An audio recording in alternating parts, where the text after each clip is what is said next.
C. Joseph Vijay எனும் நான்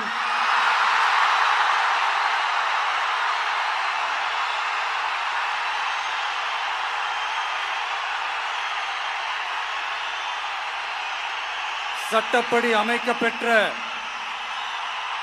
இந்திய அரசியல் அமைப்பின்பால் உண்மையான நம்பிக்கையும் மாறா பற்றும் கொண்டிருப்பேன் என்றும் இந்திய நாட்டின் ஒப்பில்லாத முழு முதல் ஆட்சியையும் ஒருமையையும் நிலை நிறுத்துவேன் என்றும் தமிழ்நாட்டு அரசின் முதலமைச்சராக உண்மையாகவும் உளச்சான்றின்படியும் என் கடமைகளை நிறைவேற்றுவேன் என்றும்